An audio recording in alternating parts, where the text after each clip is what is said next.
The Bostonian is Matt Perrault. This is our city. The Book is Dave Sharapan. Pay him. Pay that man his money. Together, they are the Bostonian versus the Book. You covered! You covered 12! I covered! Follow the show on Twitter at Boston versus the Book. How do you like them apples? Bringing you the best insight on sports betting news, Matt and Dave's daily picks, and an entertaining and unfiltered dive into the sports betting industry. Here's Dave Sharapan and Matt Perrault. And here we go.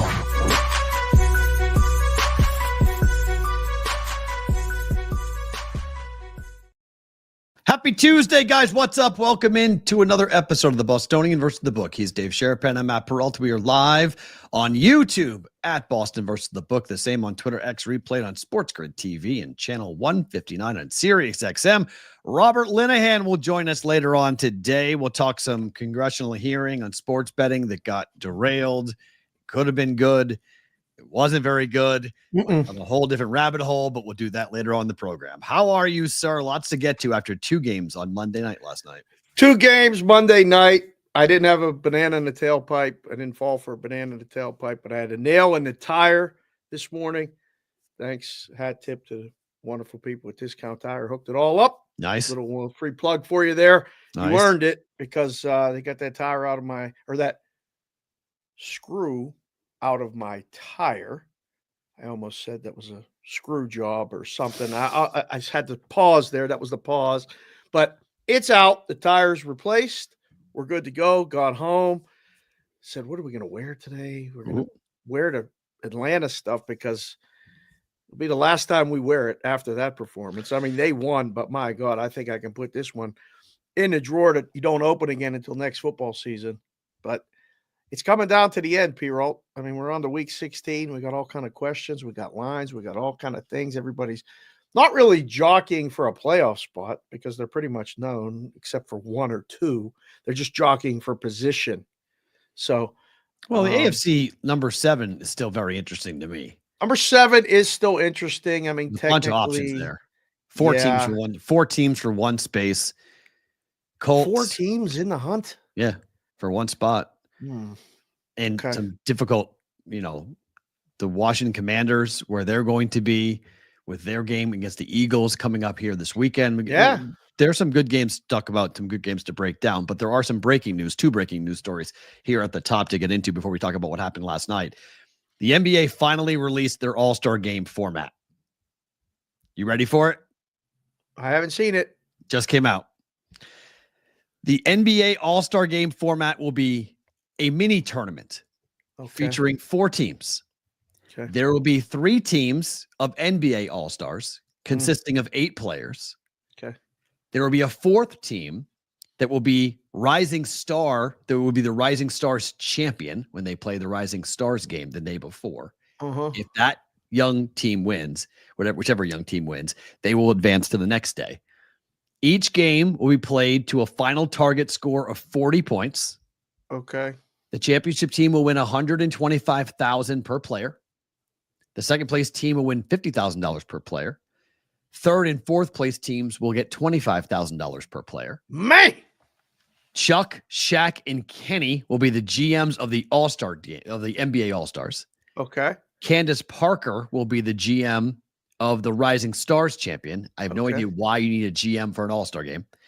Head coach and assistant coach of the top East and West teams to coach the 4 teams in the All-Star Game bracket. Okay. Does this make you more or less interested in the NBA All-Star Game? Oh, you had me at a low. I'm in. I'm in. I mean, because the GMs are going to pick the teams. No?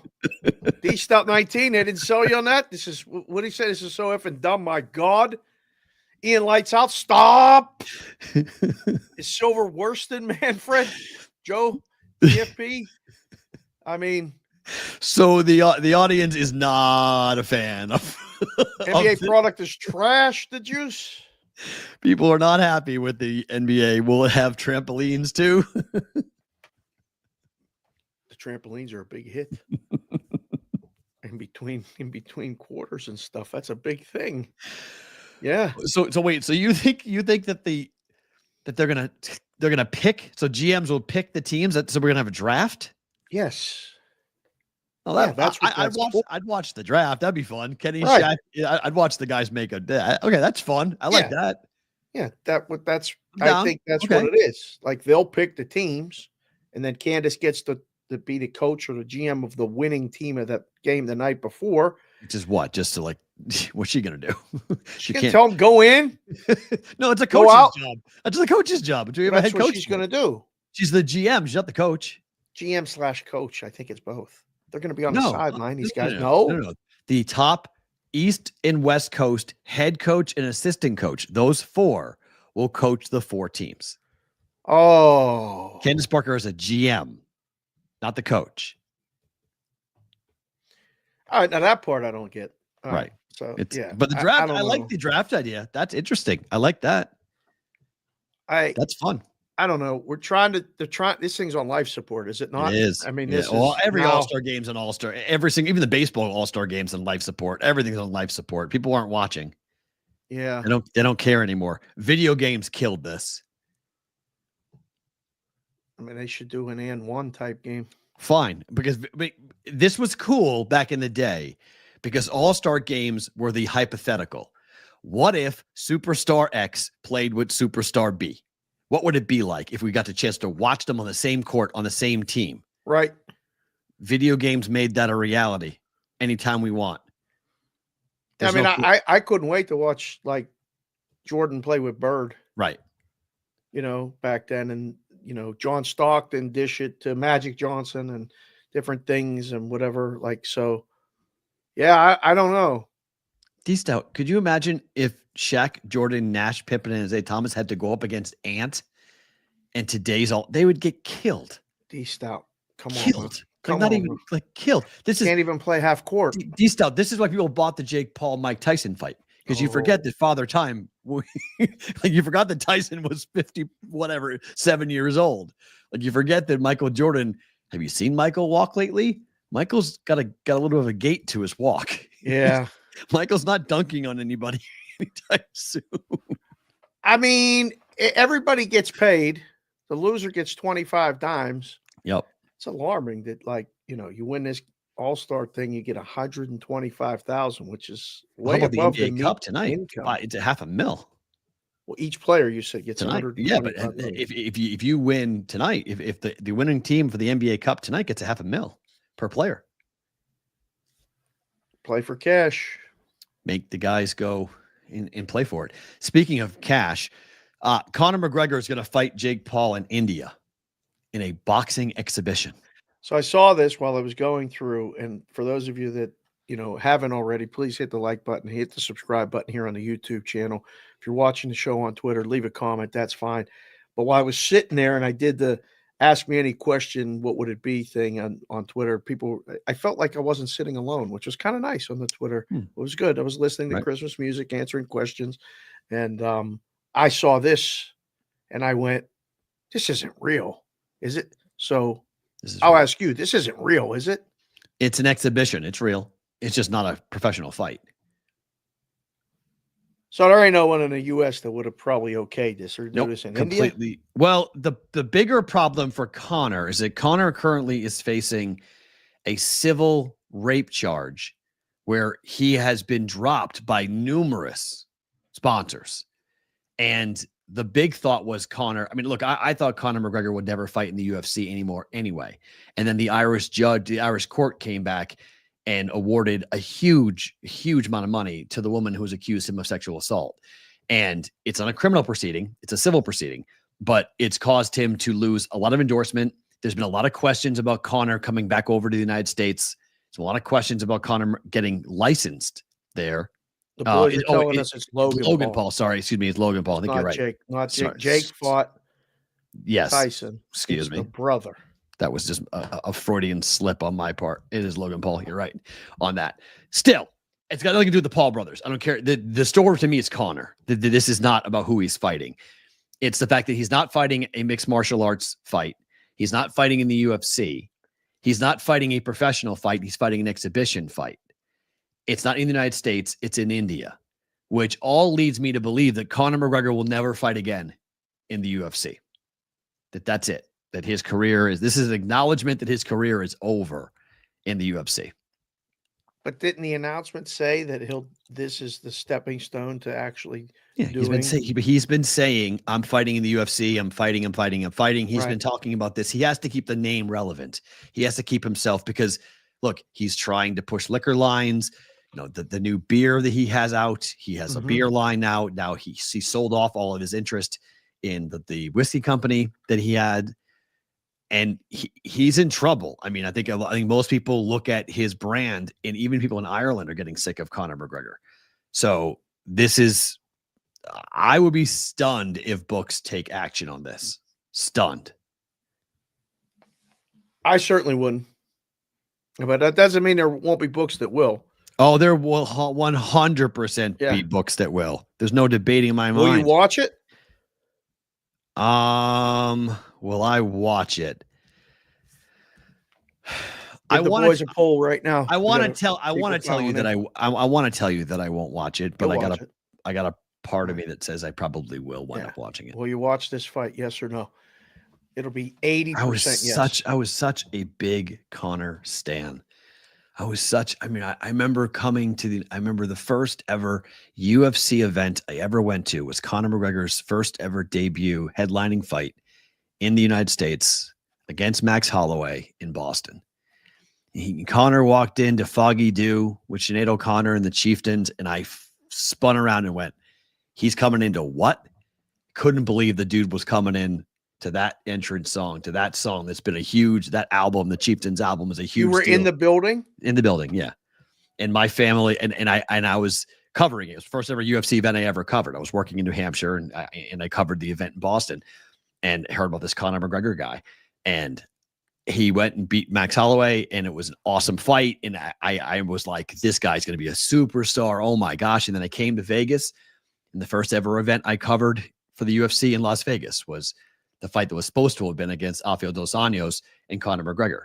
And I stood next to Conor, and I stood next to Rafael dos Anjos in the back, because this is when press conferences, when I first moved to Vegas in 2016, they were pretty casual affairs. They were nothing. Yeah. They're pretty casual. So we were all in the back with all the fighters waiting to go on out.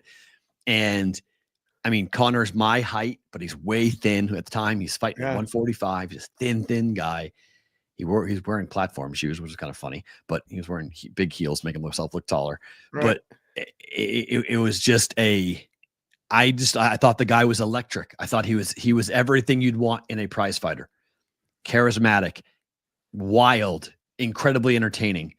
And then I was at the press conference with him, and the throwing of the bottles when he was an hour late. He showed up whenever he wanted to show up, and you had a lot of anger. People were mad, and he threw off the back wall. He threw a Monster energy drink off the back wall, and it bounced down and it smacked the girl in the head. And we all saw it, and she sued him for $2 million for it. And everything kind of just went like ding, ding, ding, ding, ding, since. And this is low. Him boxing again, not even against a real boxer. This is low. People are going to watch. They are. But this is not what they he's have supposed that to feeling. Like, we have this thing that, like, this nostalgia thing. It just gets us in places that, you almost want to capture it, or you want to remember where you were, what you were doing, how you felt. So you want to see it maybe one more time, which is why people watch the Tyson fight. Boxing, I know, but Tyson is like, there's a guy who had a Mike Tyson's Punch-Out t-shirt at the Cosmo the other night.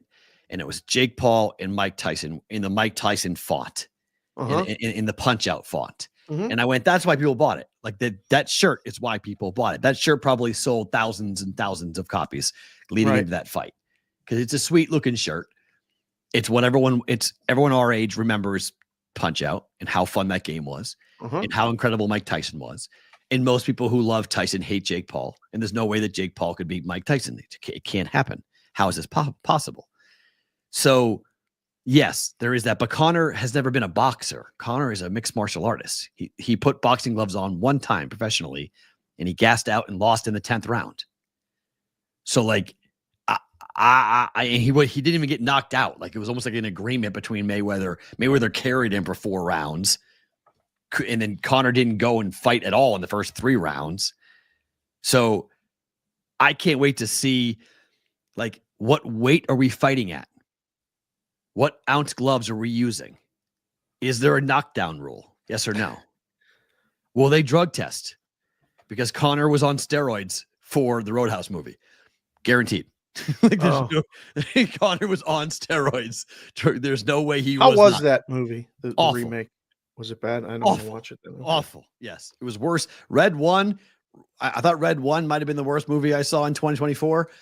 But Roadhouse is the worst movie I've seen in 2024. Okay. It's absolutely horrible. And I was there. I was in that movie. I was in the crowd. In Roadhouse. When they shot it. Yeah.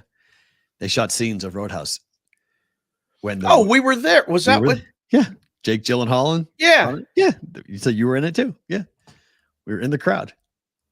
Oh, I remember that. Yeah. That's Roadhouse. So we all were in that movie. At the weigh-ins, at the fight itself, they jumped in the octagon and they stopped the octagon. And they They did that and did the fake punch and all that stuff. All that crap. Yeah. Oh yeah. So we were all that. So it's annoying because I think people, and this is, Jada was talking about this, saying, what Conor could have been, the best version of Conor. We saw some really good versions of Conor, but he was his own worst enemy. And he just really spiraled and has spiraled for the better part of the last 5 to 10 years. He really hasn't, well, not 10 years, but last 5 years, he hasn't been, what we thought he was. And that was arguably, he was in the conversation for the greatest mixed martial artists of all time. And hasn't, alcohol and drugs and partying. And, as we all say, it's hard to get up and run at 5 a.m. when you're sleeping in silk sheets. It's no fun to do that. Right. And you end up getting yourself, a lot of cocaine and a lot of drugs will really mess with your brain. Probably. Yeah, there's a lot to do with that. But why India? I don't know why India. I mean, there's obviously a lot of money over there, and somebody's paying. Oh yeah, they're gonna make a ton of money. They're going to make a ton of money. There's no debate. They're going to crush it. Did you see Corbin's post right here? Someone in the 3D printer community took the punch out Mike Tyson and did the butt cheeks and made it a keychain. That's tremendous. Corbin, we got to get our hands on these. We'll put BVB on those butt cheeks. We'll get those out. Isn't that crazy that that's probably the most memorable image of that fight?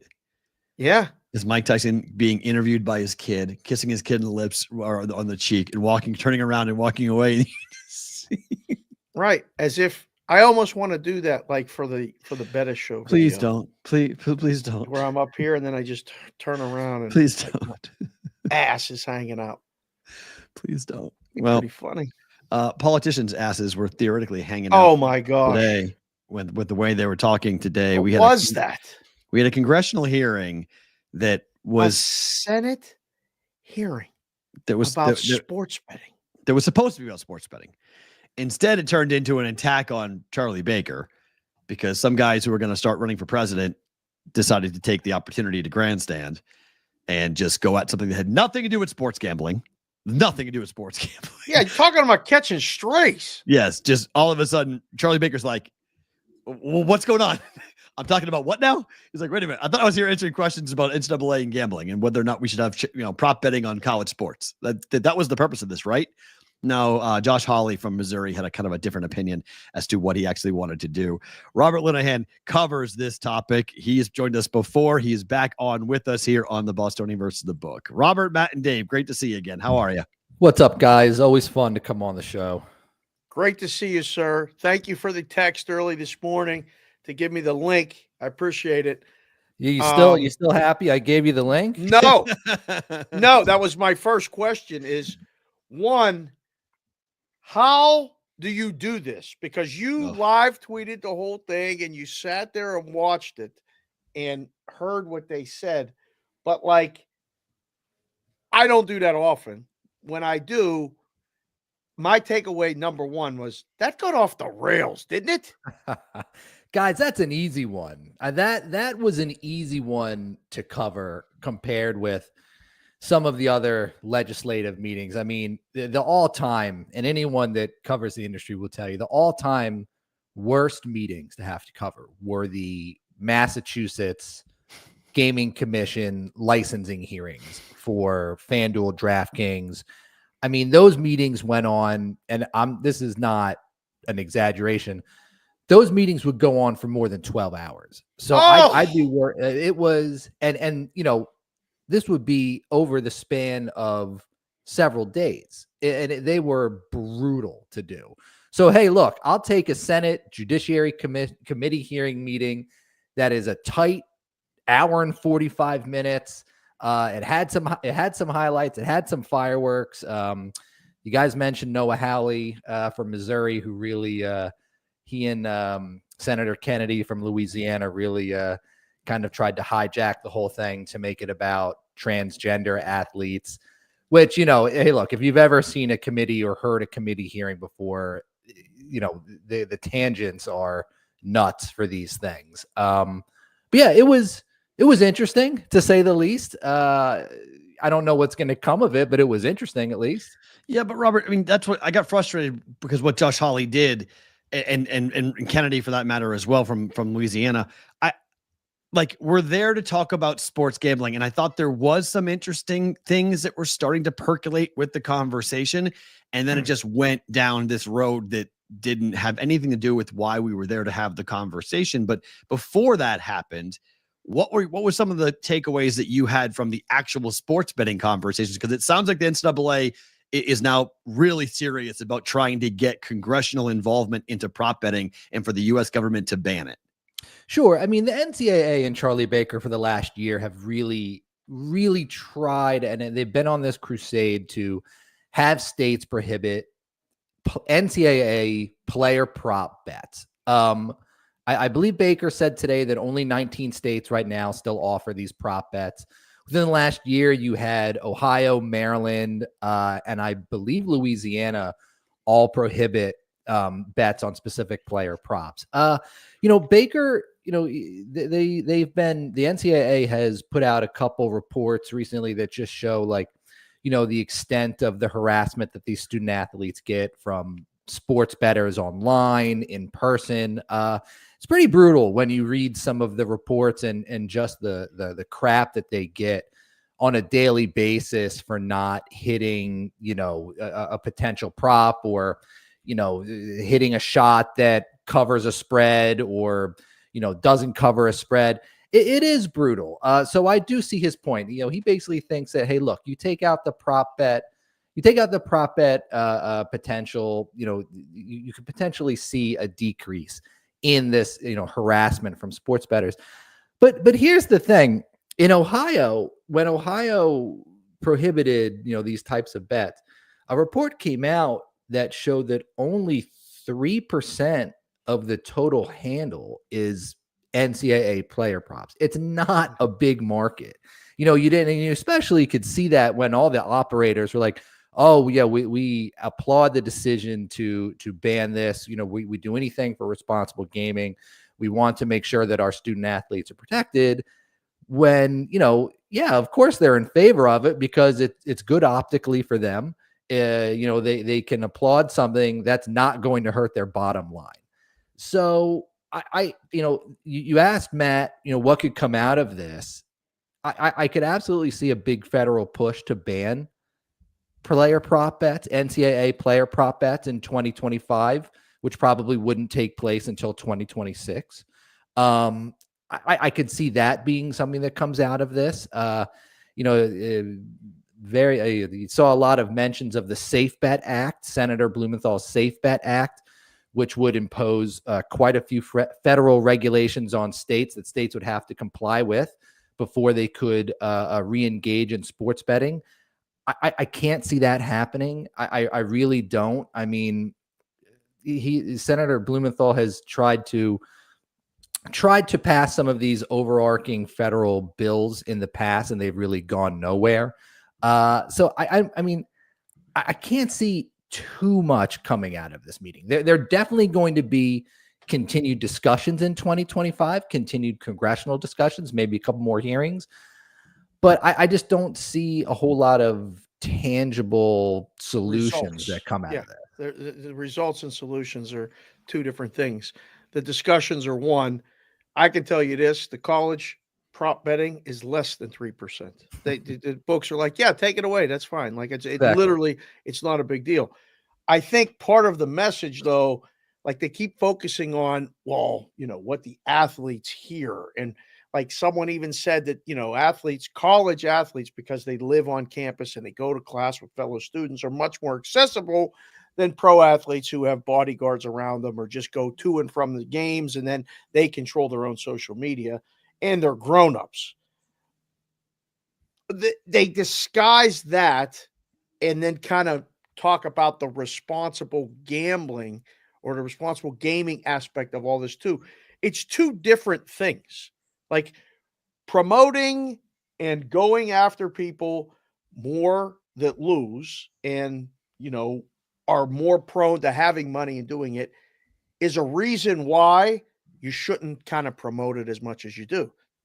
More so than the guys are going to hear comments about being, under on their rebound prop, right? Like, doesn't the question ultimately is when I hear these things and I hear people talking about the business that know nothing about the business, they use the responsible gaming thing as like a carrot that they dangle, but there's no real meat behind it.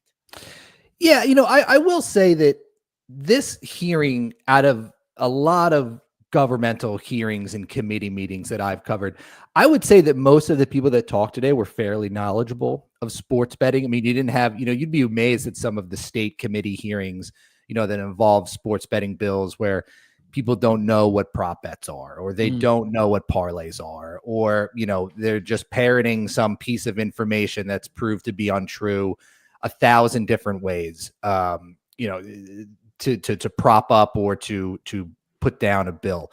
So I think the knowledge was there. On the right. People being questioned, but I mean the politicians asking the questions literally got like a cliff notes something or a word or two buzzword.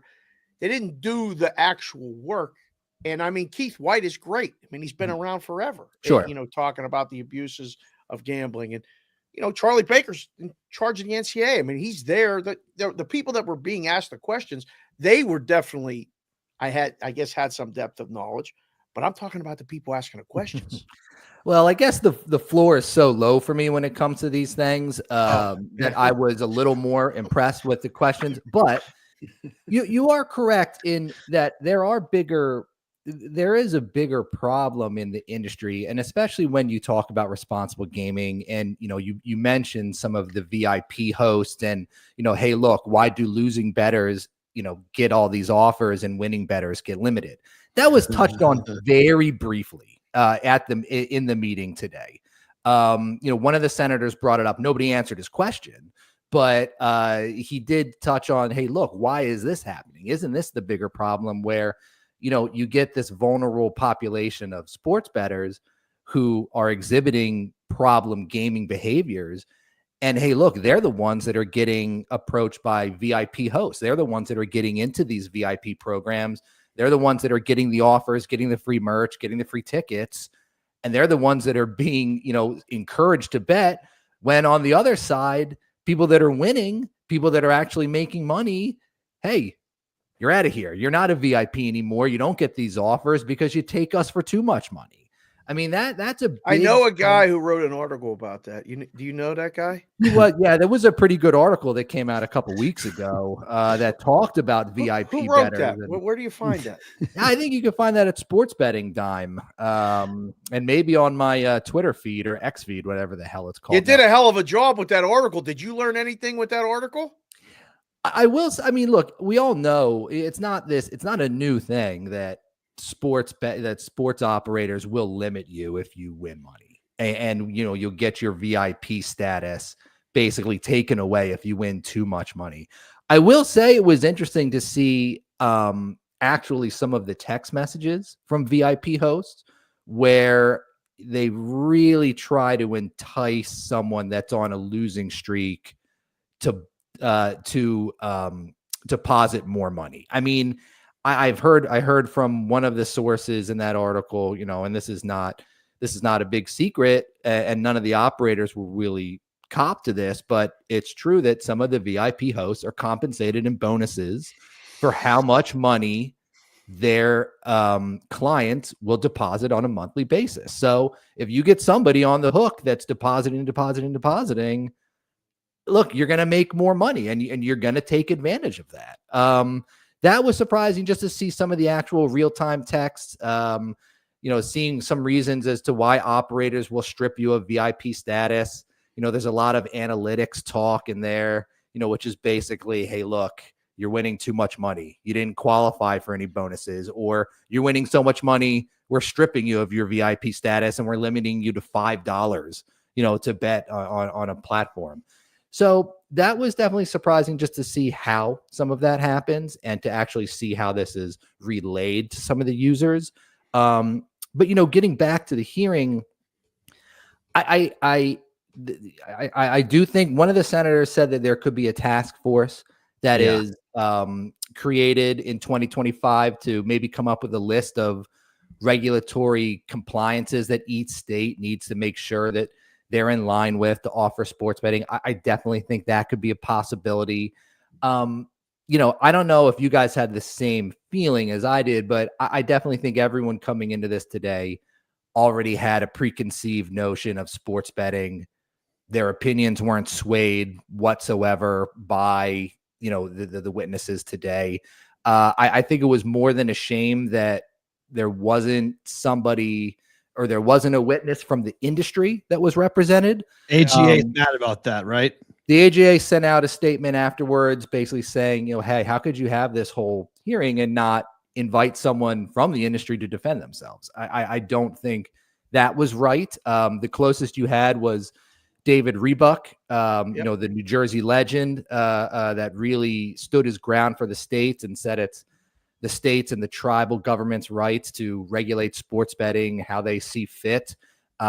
He came as close as anybody did to saying that, hey, look, a lot of these federal efforts are just plain and simple grandstanding efforts. Like, hey, everyone's talking about safeguards.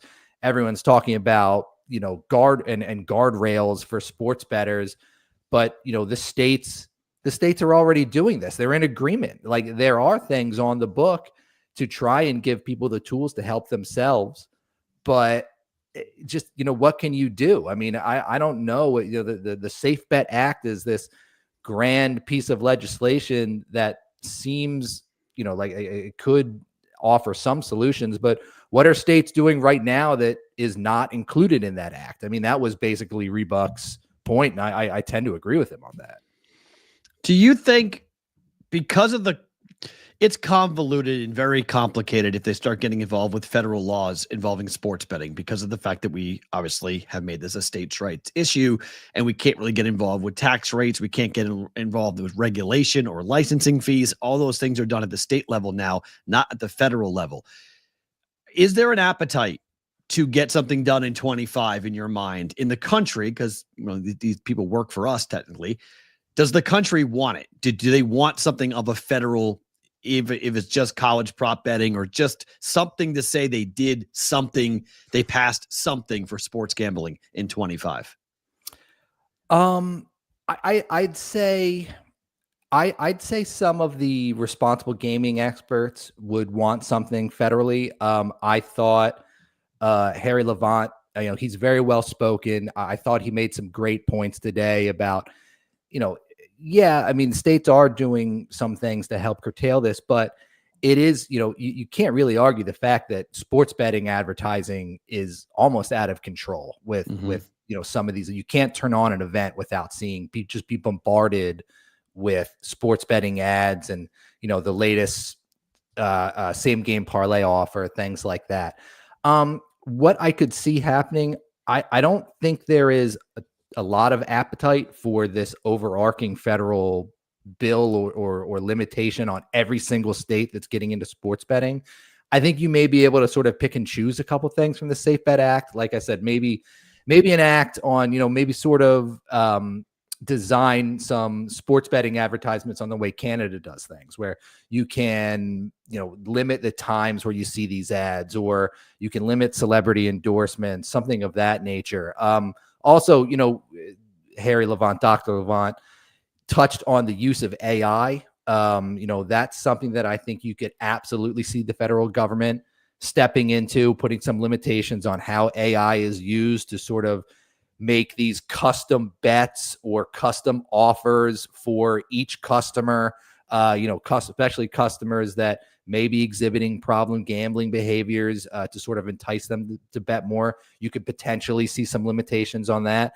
I don't think you're going to see this, like I said before, this overarching huge bill that requires states to jump through, 15 federal regulations or whatever to get into sports betting. I just can't see that happening. I just can't. Crazy, because we had on Wayne Kimmel 2 weeks ago, who came on, from Philly, talking about the innovation of stuff like AI, where you're in Philadelphia, he's in Philadelphia, he sees Sixer ads or Sixer bets, and me and Matt are in Vegas, and we see Vegas Golden Knight bets and different things, and it kind of steers you towards that. And then we had on Aaron, who wrote the article on casinoreports.org about the promo bets and how terrible the ESPN promo bets did over a mythical 30 days, lost $20 a bet. He lost $480. So those aren't good. All this stuff's all this talk. At some point, somebody has to acknowledge. Now, I'll nominate myself to be the commissioner, because I know how the books work. I know what they're doing. I know how the software works, and I've done it. I've seen it, and I know how the bettors work and how they, are everybody's trying to win. Robert, the question is, who gives in this? Because ultimately, the books want to make the most money they can. The consumer wants to win as most money as they can. Who gives in this? That's a good question, Dave. I don't think there's a readily available answer for that right now. I think right now you're just seeing everybody sort of jockeying for position. I certainly think, you could see the federal government step in for some aspects, like I mentioned before. You may see some states really sort of take the Massachusetts tact of trying their best to limit who sees sports betting advertisements. Massachusetts is taking, they're the first state to actually take some steps into getting into and requesting data from operators regarding who is limited. They just put out a request, I think it was last week, reported by Jess Wellman of SBC, that said they actually put out their request to their licensed operators saying, you guys have to give us some data here about who's getting limited, if winning affects who is limited, and how they are notified and what goes into this. Because you're right that something does have to give, but it is also a give and take where sports betting operators are saying, leave us alone, but they do have to sort of pull back the curtain on how some of this stuff works. Like they'll say up and down, look, we don't limit people for winning money, when it's really simple to see that there are too many stories out there saying, hey, look, I was up $15,000 and then I can only bet $5 now. That's my maximum. So there really has to be some, if they want to say, hey, look, leave us alone, then you really have to sort of increase the transparency into what goes into some of these decisions. As long as the guys that are arbing and building the Discord groups to circumvent limits, as long as they also be transparent, I think it would be great, because the government will find it's probably going to be disappointing on the number of people limited. It'll be that 2%, 3% of people. And they'll be like, man, we did a task force on this. We wasted all this space on this to find out that the secret sauce is just mayonnaise and ketchup mixed. Like, this is unbelievable. So I think that's the danger.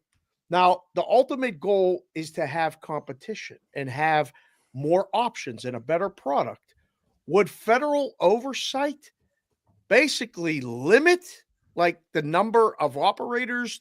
I mean, like we have Sport Trade Wednesdays, we have Prime Sports Thursdays.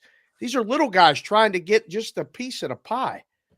Federal may really make that funnel go to almost like 4 people, right?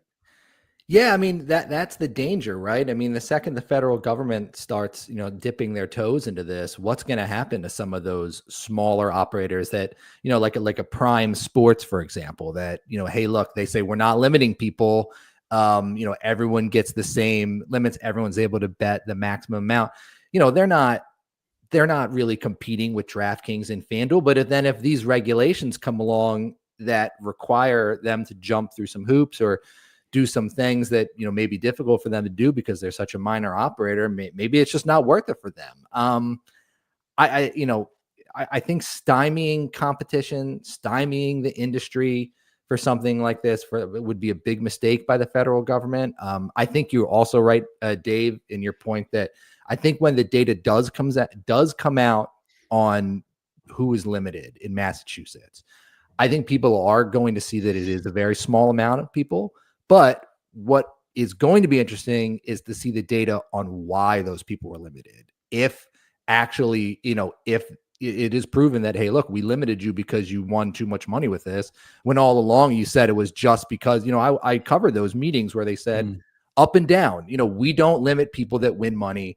We limit people that trigger sort of our responsible gaming dangers that may be exhibiting behaviors of having a gambling problem. And if it comes out that, hey, look, this data shows that you did limit X, Y, and Z user because they won too much money, that's going to be a big deal. I mean, that's what I'm truly looking at. I'm not really looking, too much as to who is limited, but I'm looking as to why they were limited. That's really going to be the big story when this all comes out.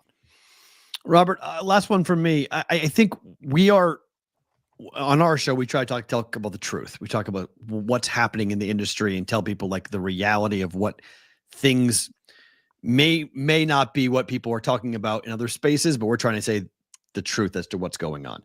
When you look at the current state of the betting industry and you are in these hearings and you're listening to people, the powers that be, what percentage of the people that are in charge of actually controlling this industry from a legal standpoint, what percentage do you think actually know about the industry? 20%, 30%?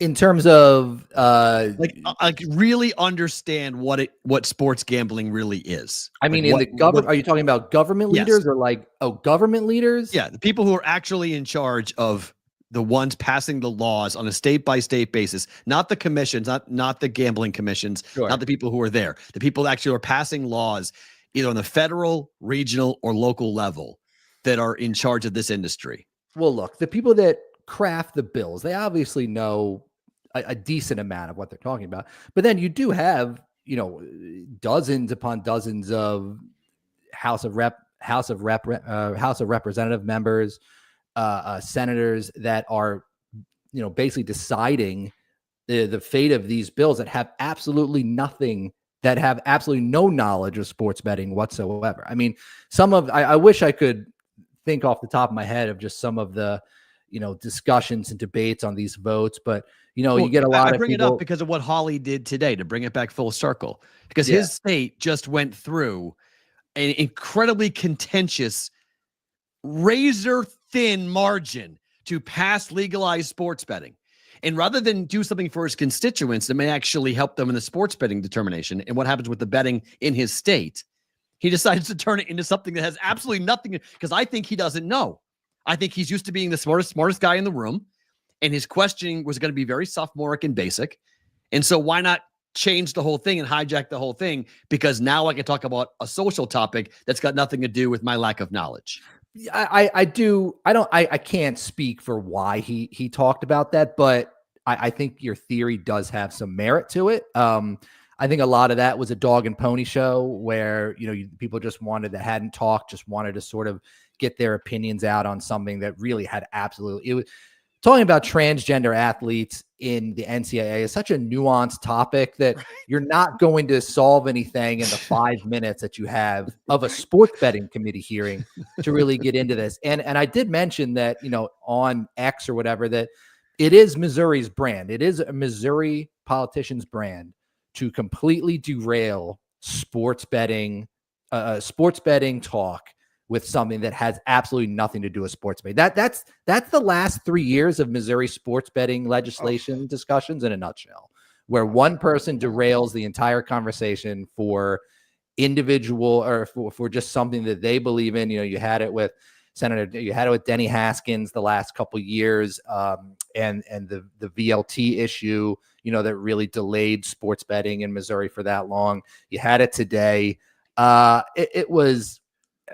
I just even stopped tweeting about it. It just got old real fast, and why even bother? But I do like that theory, Matt, that, hey, look, he just wanted to be heard on something. He had nothing to really sort of nothing add intelligent to the conversation. To really add. He had nothing to add. It was terrible. All right, last one for me before I let you go. Steelers just came to Philly and lost. I see the Eagles thing behind you. That's right. Are you booking the flight to New Orleans? Are the Eagles winning the Super Bowl? You're a lifelong Eagles guy. Like, are you ready to say we're getting that 1 seed and we're going to New Orleans for the Super Bowl? Look, I said it a couple weeks ago to my brothers, who are big fans as well, but this is getting big 2017 vibes here, where everything seems to be coming together. It seems like a team right now that just they're hungry. That's such a stereotype to say, but they're hungry. It seems like they play angry every single week. You love to see that out of the defense. They've got a lot of teeth. It's this punishing defense that we really haven't been used to in Philadelphia for the last couple years. You're drinking that juice. Sounds like you're drinking that juice. I am. I mean, Detroit worried me, but they're just getting crushed by injuries right now. I think they have the most. It's so hard to say this as an Eagles fan because you're just waiting. I'm waiting all year for the other shoe to drop. I'm like, this defense can't be this good. This defense can't be this good. And then every single game, they just seem to rise to the occasion. That Carolina game where they just barely won, that's a game they lose 9 times out of 10 in the last 6 years. I mean, it was a down game. They were able to find a way to win. I don't want to jinx it, but man, who's beating them right now in the NFC? I mean, Detroit. It's the bye. Nobody has. It's the bye. They're undefeated since Washington may beat them this week. We'll see. Robert. Yeah, I don't know about that. Thank you for the time, Robert. We appreciate it. We'll talk to you soon. All right. Always a pleasure, guys. Thanks very much. As Robert Linehan from Sport Radar joining us here on the Bostonian versus the Book, talking everything going on in the sports gambling read his article space. On the VIP stuff? I did. It's great. So in depth, and I mean, it's a long read, but it's great. And for those of you that haven't, go find Linehan on the Twitter. Yeah. And there's a link to it. You'll be able to see it. I mean, he did an unbelievable job today until it got off the rails. I mean, that really did get off the rails. I was pissed off. It was dumb. It was, and I'm serious about that because I was like, all right, so let's play this out. Missouri just had a razor thin, basically less than 100 votes. Yeah. It was 50.1% to 49.9%. Like, we're talking like these smallest of, so is there any political gain from really being involved in a sports betting hearing where you're either going to A, show your ignorance, or B, show an opinion that might be seen by half your constituents as the wrong opinion, being on the opposite side of them? Oh, he couldn't say nothing. He couldn't say anything. So what does he want to do? Oh, okay, I'm going to go to the red button, the red meat of my constituents. Well, everyone's got a problem right now with transgender athletes. And now I got the head of the NCAA sitting under oath in front of me. So they can go ahead and bring something that's got absolutely nothing to do with sports betting and get into a topic that most people at home are going to see when that gets clipped and put on my nightly news in St. Louis. People are going to be like, oh, Josh Hawley, there we go. Good job. Take that Charlie Baker and hold his feet to the fire about what's happening with these locker rooms. That's what came to mind when I was watching this, going like, okay, this has got nothing to do with sports gambling, and he doesn't want to say something wrong. Nothing. Because he may say something wrong that he's asking these questions, and he may expose that he might not know anything. And he's used to knowing and being the smartest guy in the room. and he may not be. So that's just, where we are. We had a breaking news thing. We were talking about breaking news in combat sports while we were talking.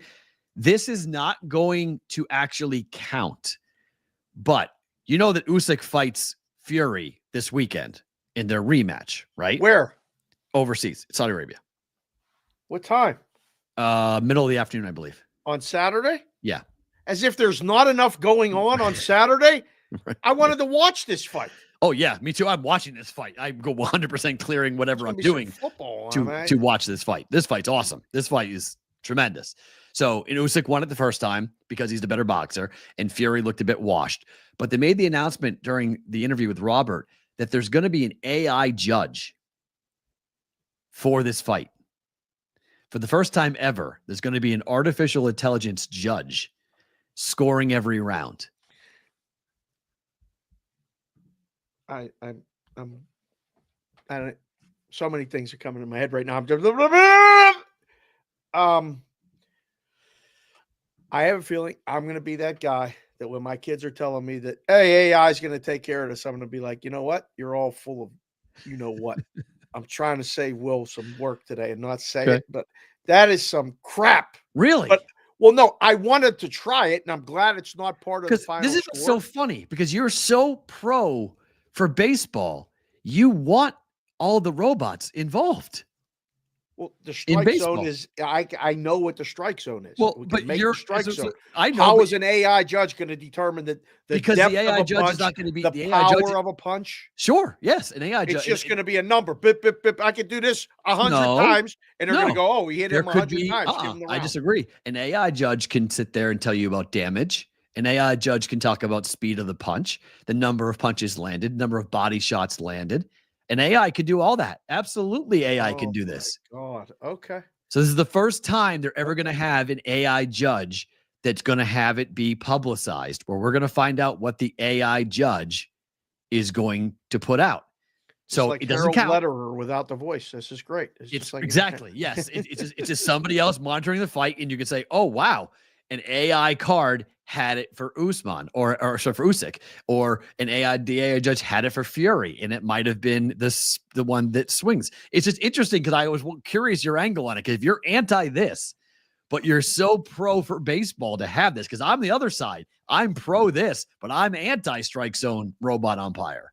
I don't want it involved in robot. I like the fact that we have the human element for the strike zone. Well, I think the strike zone is, we can't delineate it. I mean, it is what it is. It's a strike zone. It's square. It's here, and it's what's damage to you? I mean, damage is debatable. What's a strike? That's what I mean. How can an AI judge that? AI can't easily. Judge that. It's the same way they judge it when it comes to a serve in tennis. You have a strike zone, your face and your body. Those are strike zones. Punch hits. No, they'll be able to tell them where they hit them, but they won't be able to tell. Are they going to be able to tell how hard they hit them or how it affected me? Because if you get hit a certain way and I get hit a certain way, it might be different. You know, my chin might be better. That didn't really affect me. I can see that as a judge. I'm right there. The AI is going to be able to see it. Listen, if the AI can see it, listen, there's going to be a point where AI is going to take care of title shots for us. And I don't mean in the ring. I'm talking about, you know what I'm saying? They already are. You haven't seen that? What? There is a sperm bank that will basically do it for you. Pause. Take care of all of it for you. But it's my stuff. It's you just walk up and it's just impregnation and away we go. What are you doing at night? I'm just telling you. What the hell are you doing at night? I'm on the internet a lot. That's what I am. I'm on the internet. Watch the games and go to bed. Yep. Addison, did you just make that up? It's milking machines. And we ain't talking about cows. 100%. What? I'm dead serious. I'm 100%. That is 100% milking machines. Yes. Holy crap. Yep. How much does it cost? They pay you. I mean, at Sperm Bank, they'll pay you. These are studies for this? Well, yeah, it's a sperm donation, or you can do it to go ahead and impregnate your girlfriend or your wife.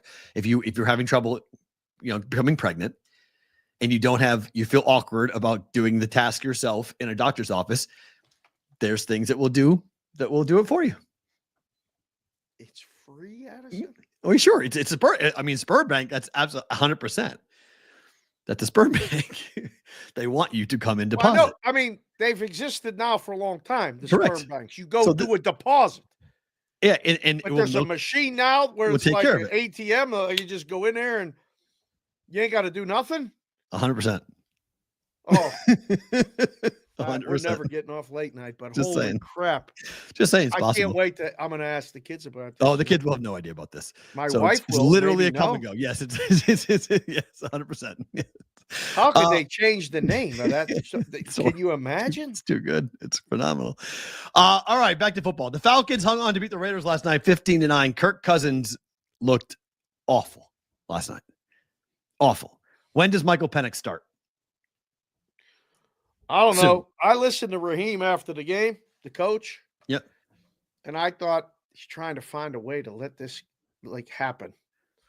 They play the Giants this week at home. Mm-hmm. I couldn't think of a better time to start a rookie quarterback than this week at home. I would do it Sunday. Kirk, listen. Tell him you hurt your shoulder. Right. All right, we're gonna let the kid play. We appreciate what you're doing, but man, look at the film. Can't do it no more right now. We need you to help this kid get ready for Sunday, and we'll see what we can do because we're trying to make the playoffs. Right. And we have a shot to make the playoffs. Mathematically, they're still alive. They have no shot, but they do. The plan, I mean, the path is there. They can win their games. They just need help now. But I don't know. If you're in the chat right now, you watched that game last night, or you've seen enough of Atlanta, despite the fact that these uniforms are the best ones I ever wore, would you play Michael Penix this weekend? Yes or no? I think you have to. I think yes. I think almost everyone in the chat, which again, it's a massive mistake that they signed Kirk Cousins. I mean, again, like I talked about it before, I was stunned that they drafted Michael Penix. They created a huge drama for themselves, but they clearly were not 100% sold on Kirk Cousins, and they were concerned about this exact thing from happening. You know, coming back off of a major injury, what would he look like? And he's looked awful. I mean, he is throwing awful interceptions. They don't trust him. It was interesting listening. I don't know if you listened to the game or not, but I listened to it, a lot of it. And Dan Orlovsky, and I forget who else was on the call, but Louis Riddick, thank you. They just were like, I don't know. I felt like they were burying Kirk Cousins, like his career, not burying him as they were just like, and they're putting a gravestone. Like, this guy can't play anymore. It's over. It's done. Like, thank you for Kirk. You had a great career, but you can't play the position anymore. You can't see things anymore. Your arm strength's not there. You're skittish. I was like, man, they are burying him like in a bad way on this. But when you can see it, like it happens to all of them. The last year Roethlisberger played, like he just couldn't do the job anymore. The arm strength wasn't there, and he got hit, couldn't get out of the way of getting hit. I mean, although that one penalty you tweeted about, when 41 came in and knocked the ball down, what was that? The NFL is what is that? Is unwatchable in so many instances because we get robbed of a play of football. Because if you're coming in full speed and my hands are up, okay, and I jump, but when you get the fucking football, that should eliminate everything. It should be like in when it's pass interference and the ball's tipped and you can do whatever you want. Right. It should be that way too. That if you jump up and you hit the football and you get the ball, you contact the ball, whatever happens afterwards doesn't matter. Like whatever happens to the quarterback doesn't matter. That's the way it is on a punt. Right. That's how it should be. If you hit the punt and you annihilate the kicker, like, oh well, he got the ball. Got the ball. Like, you know, if you get the ball, pieces up of the punter after that. I mean, he hits the ball and like the flag comes out and you're like, man, you know, it was 2.5 to go. The Raiders were moving the ball like crazy. They got the ball back, but they lost 1.5 minutes of clock because of that. They would have had a chance to have the ball before the 2-minute warning. They would have had the ball back with a chance to go down there and score a touchdown and win the game. Like, those are the calls where you start to talk about, okay, people who say the NFL is fixed, it's not fixed. But you start to understand the anger that people have about that call because it would look like a predetermined call. It's like, that's where if you have. Oh, look at that freeze. Look at that. Get us, Mikey. Ah, that was great. If you have eye in the sky technology, Yeah. and you've got somebody watching that, they have to be able to call down and be like, guys, that wasn't pass interference. I mean, that wasn't roughing the passer. Like, Immediate buzz in the referee's ear. Let it go. Pick it up. Guys, pick it up. Pick it up. Like Pick it up. That is not pass interference. That's not roughing the passer. That is something that we have to allow. He was running full speed. He hit the football, and his momentum carried him in, and he stopped. Spillane hit him. He didn't. Spillane hit him with his chest, and he stopped. He put his arms up. He didn't wrap, and he didn't drive him. Didn't hurt him. He knew exactly what he's like. I'm hitting the ball, and then I hit him, and oh no. It's like, wait a minute. Let's just put these guys in red jerseys then. Like, let's just say you can't touch them at all. Don't do that. It's awful. I mean, that was it robbed us of what could have been a really cool ending. But one more in this game, then we'll move to the Vikings game. Blocked extra point, 2 blocked punts, and a safety, and the Falcons covered by 0.5 point if you laid 5.5. Unreal. I mean, this is hard. December betting in the NFL is difficult, is it not? Well, everybody had a great week. Favorites went 11-4 Sunday, Monday. 11-4 against the spread. So it wasn't that hard. Including the Vikings. Yeah.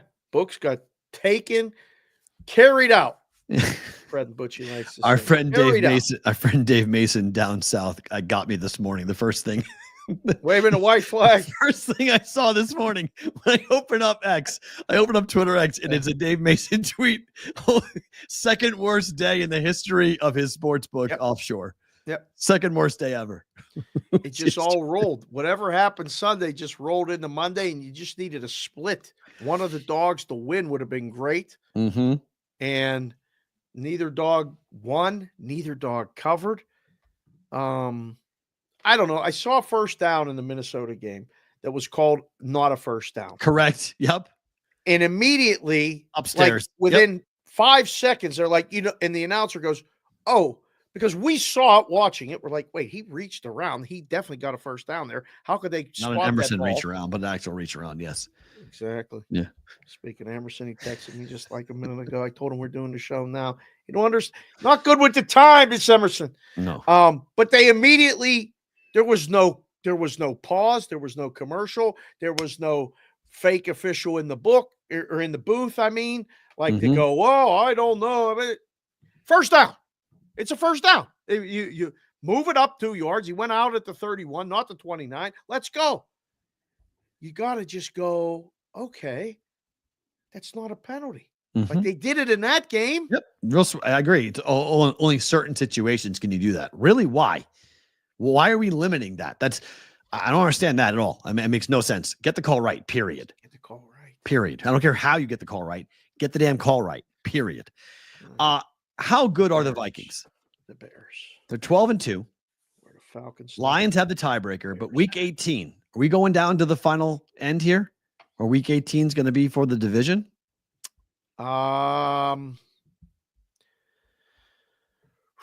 Detroit's playing Chicago this week. Detroit is so beat up. Man, they're still going to win the game. Have you heard Dan Campbell yet on our friend? Oh, yeah. Jim Costa's radio show this morning? Yeah, he's ready. Dropping F-bombs and screaming and yelling. No, he's scared. I heard that, and I went, uh-oh. No, he's ready. He's ready. He's trying to get his guys to rally. It's all new guys. I mean, he's half nervous. The team's hurt. Yeah, he's nervous. We owe it to the team. Got to do it. Minnesota's a 3-point favorite at Seattle. I mean, let's be honest. What we saw from Seattle Sunday night doesn't scare me from Minnesota. True. I feel like Minnesota should have won that game by like 100 last night. Correct. They did it was not. Like the cover was in peril to some late, into the fourth quarter. It should have been over way before that. But I mean, Chicago made mistakes. The guy comes in and doesn't report, gets the touchdown taken away. What are you doing? Like, come on. Chicago. Just what they are. They're just Chicago. Hutchinson claims he's coming back. If the Lions play in the Super Bowl, he's playing in it. I love that. Does he? I mean, I guess you could say it's wishful thinking that he could come back and play after being out for that long. Okay. I don't know. Broken leg, come back for that. But the Lions are down to a 6.5 point favorite at Chicago. Bears lose. Detroit's injuries. We're under. Open 7.5. We're down to 6.5. Yep. You like it? Like who? The Bears? No, the Lions. Laying 7.5. I don't know. I mean, it just, again, you take over 7.5 because it ends up like the Saints against the Commanders, right? You get a good number and it's going to hover right around there. Okay. But I mean, it's way too early in the week to tell. You The bet the McGregor Paul fight is up. Okay. Well, he got to get something back. Did you see what he's talking about doing? Butch, he's got to go donate plasma this week because the book got destroyed. So now he's putting the fight up in India. What's the line, Butchie? You smart ass. Plus 105, McGregor. Paul's favored. Interesting. Mm. He don't even know the format of the fight. Tell me weight class, format of the fight, and the glove weight, if you know. I want to know. 6 rounds? Probably. It's exhibition. Right? I mean, I can't go more than 6. Exhibition, 10-ounce gloves. No knockdown rule. Big pillows. They might have 16-ounce gloves. Maybe. Yeah, it's possible. The richest family in the world is paying for it. Go back to his roots, his southern roots, not down south, but Butchie says, yum, yum, get you some. He's got all these sayings. You're going to have to get this guy on the show at some point. Oh. Yeah, we're going to have to have Butchie on All right. at some point. Let's when do he's it. ready. Yeah, I like the Lions to just go ahead and take apart. The Bears can't score, just like last night. The Bears can't score. Should Denver be a dog to the Chargers on Thursday night? What is this? Interesting. It's Why? no, this is. You tell me why. Well, I mean, it's already 2.5. I can't Yeah. believe it was 3. I can't believe they're favored, period. Well, you can't make Denver favored on a Why road in not? a short week. It's a short week. The home team gets the short week default, Why? especially when they're the Chargers. Again, I'm asking why. I don't understand. Well, I mean, you should take the money line. You don't even need a 2.5. Oh, I just think the under is the best bet in the game by far. Under is the best bet in the game. Is 42. Mhm. Oof. Neither team's going to score much. Are the Chargers good health wise? Health wise, Like McConkey had a decent game, like he played, right? He's good. so Herbert's questionable. Yeah, Quentin see. Johnson's questionable. Hayden Hurst is questionable. Will Disley is questionable. But everything else, guys have been out for a while. Mm. There's nobody out that is new. That's like, for the Chargers. J.K. Dobbins is still out. He's been out for a long time. I mean, the Broncos got out yardaged against Indy. I mean, Yeah. Anthony Richardson was a big part of Yeah. helping them win that Bo Nix game. won again as a favorite. 7-0 or 8-0 rather. I don't know. First thought is Chargers, but it's today. I have no Look at Ross no Meadow. idea. Plus I 3 hate Denver. Thursday. Denver money line under 22 and 42.5. I like the under as the best bet. There you on go, those three. Ross. Oh yeah. Roger, 100%. look at Yeah, that. 100%. This is same game teaser written all over it. Ironically, Roger typed this bet in and he put it in all caps except the small D. for We Denver. like the big D. You got to have the big D. How could that be the letter you picked for small? Don't know Come on, on Roger. that. It's a Get good it question. together. It's a good question. Houston is favored at Kansas City. Mahomes is not playing, correct? What do you think? Right? He ain't playing. I mean, today at the press conference, you heard it from Andy Reid where he said, we're perfectly comfortable playing Carson Wentz. So, okay, Mahomes ain't playing. Oh, this will be in your face to everybody if they win this game. But if this line moves before Saturday, guess who's playing? You think Mahomes can play? I'm not saying he can't. I mean, he's like, I think right. Mahomes Our can resident walk on chief, water. our resident chief fan. Oh, Oh, Mr. shocking. JC from KC. Good Shocker. to see you, sir. There's a surprise, shocker. surprise. Yeah, IMO. What there's a do you shocking. mean IMO? You didn't need to put that part of it, JC from KC. He did. It's because it's his opinion. He has no evidence as to JC saying from yes or KC's not. opinion is always pro Kansas City Chiefs. It's fine. Boy, that would be a hell of a setup. Oh, Bushy said he's playing. Lions now a pick. Did they head fake that? No, you don't know. You got to put a number up Sunday. You saw him limp off the field. You heard him talk after the game. You go, oh, well, if he don't play, what is it? You have to put the contingency plan that he's not going to play, because if you put up Kansas City minus 3.5 and he don't play, you get, I mean, they're going to bet Kansas City anyway. I don't know. It's 1.5 Hold on. circa. Yeah, what? But Two. Guys, you guys drive me nuts sometimes. Don't do that. Don't tell me it's a pick when it's not a pick. What book in the world is it a pick? Because I'm looking at 1, 2, 3, 4, 5, 6, 7, 8, 9, 10, 11, 12, 13 books. Not one is a pick. Right. They're all 1.5 or 2. Yeah. With Houston favored. Correct. Yeah.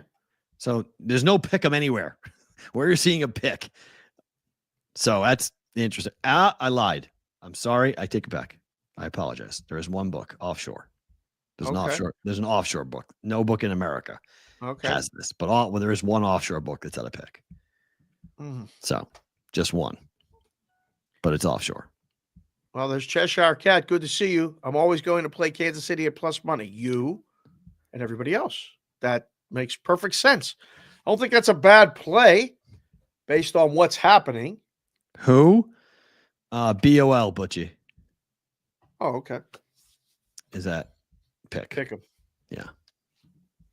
Well, so somebody taking a lead, that's for sure. On that. Or maybe they're heavy on KC as a dog. So, but 1.5. American books, it's 1.5 or 2 for Kansas City. And they're assuming Mahomes is not going to play. So, and if he does play, he's not going to be healthy. Will Tomlin lose as a dog in back-to-back weeks? Lost last week, didn't cover. Ravens are laying 6, numbers climbing. Is TJ okay? It opened 7 here in town. Okay, so it's going down. So it was 5.5. Yeah, they did. It opened. They did a 7. Wow, according to our odd screen, opened at 5 at Westgate. Everywhere. Was it opener? Open number on the screen we look at said opener was 5. Yeah. Some places put up 7 and took initial hits at 7 and went down.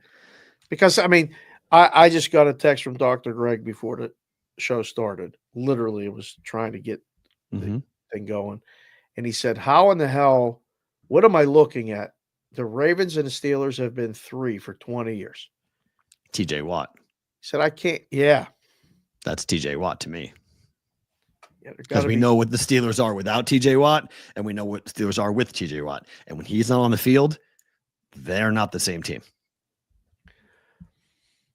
I would argue, and you saw it Sunday, that Russ and his level of comfort with Pickens in the lineup is not the same without Pickens in the lineup. They have no threat. Back-to-back weeks, that's the case. Yeah. They have no of completing a 3rd and 8. You get them more 3rd and long. moon balls, and I think we need to find out that status. True. So because if he don't play, they ain't gonna score enough points. They may limit Baltimore. Yeah. They got Lamar's number. I mean, they make Lamar look bad. All we need to do is get Justin Tucker right. Justin Tucker's right. Ravens win. They won the first game. Just got to get Justin Tucker right. Yeah. He's not right. Bad news. This is a field goal game. Taking the points isn't a bad idea. This is, as you mentioned, this has been 3, no matter Baltimore or Pittsburgh, injury or no injury. Easy. This number has been 3 every single time, and now it's 6. Literally, I moved to Arizona in 2003, and I moved here in 2004. This line was 3 almost since 2004 every time they played. One way or the other. Sometimes Baltimore be favored in Pittsburgh -3, like they were last time they played, or they would be at home -3, vice versa. Wow. The juice says Ravens win by 4. Yeah. All right. Yeah. I like that. Yeah. It's not getting to 7, Ross. I'd be stunned. Well, no, it'll bounce back to 7. It'll go all the way up to 7. No, there's books at 6.5 right now. All you need to do is go to 7. If you get heavy with Baltimore money, Oh my God. you just jump to 7 and take a bet. It's easy. This game's easy to book. I'm looking at, the board this week and going, okay, how the hell do you book Giants Atlanta? I don't know. Tennessee, Indianapolis. How you book San Francisco, Miami? I don't know. Jacksonville and Vegas? Yeah, to close your eyes and just put it up. It's Just yeah. throw it up 3. Just See- pick. There you go. That's it. Pick. This Pick. is a good question from Sports Avenger. Do you guys think the favorites come in hot again this week? Generally speaking, the answer is no. But it runs in cycles. Maybe a couple hot weeks and a couple bad weeks. But if you look at the numbers, look at how the books got hit in October. It was a couple of weeks of favorites. Last week and this week was pretty good for the favorites. This week was exceptionally good for the Ooh, favorites. thanks, Nick Tom. Pickens has been working out. Okay. So maybe Pickens will play. That would be huge for the Steelers. Number will crash. No, wide receivers don't move the numbers. It'll move a half point or something. Give me 6. I'll take the Steelers plus 6 personally. Ravens Total win. under's got to be the play. Yeah. 45? Yeah, that's under. I think. Saturday's going to be so busy. I can't believe it. This game's at 1:30 Pacific. The Penn State game's on in the morning. It's football all day. Can't wait. Told the kids, don't plan nothing for Saturday. Got a lot going on. Bengals are up to 7.5 with the news that DTR is starting for the Browns. Surprised? No, this is a rout. Blowout. Yeah, this is a rout. Although Cincy's defense stinks. They It does. let somehow Tennessee DTR score stinks. 27 points, but yeah, how are they DTR gonna stinks. score? Right, they ain't scoring 27 points. They looked, in the Bengals defense, they turned over Will Levis, 5 times? Yeah, they turned the ball over 3 times themselves. Yeah, Cincy but I'm did. saying, that's not their offense. Their offense is tremendous. Browns Cincy defense is turned good. the ball over but- 3 times or threw a pick. They fumbled once, and there was a tip ball that was another. and they pick still or won the something. game by 20 points Yeah, thank you, Will Levis. Yeah. Appreciate you. with his ex-girlfriend in the crowd tweeting about it. Was she there? Yeah, and she was tweeting about it. Really? When he got benched, she was tweeting pictures like duck face pictures after he got benched. What's duck face mean? Kissy face. Really? She was doing kissy face pictures when he got benched. Was that so she was making fun of him? Pretty much, yeah. You get benched in front of your ex-girlfriend. Ouch. I mean, it happens, I guess. No? With her in the crowd, Will Levis should be selling insurance.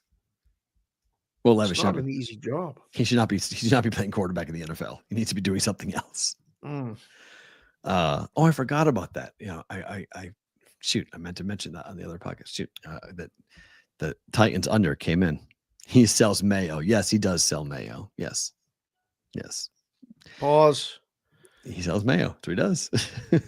This is a record-setting episode. We've talked what he sells. milk machines He sells mayo. He and does. mayo. That's what he does. And what are we talking about? here? Hold on. Disrespectful to an insurance broker. Thank you, King of Course. He's good call. Good call. Good That's week, by the way, in the contest. King of Car Seats had an Okay. entry. It was a Nice. clean sweep. 5-0. Congrats. Good job. Yeah. Eagles are up to 3.5 at Washington. Can the Commanders win this game in your mind?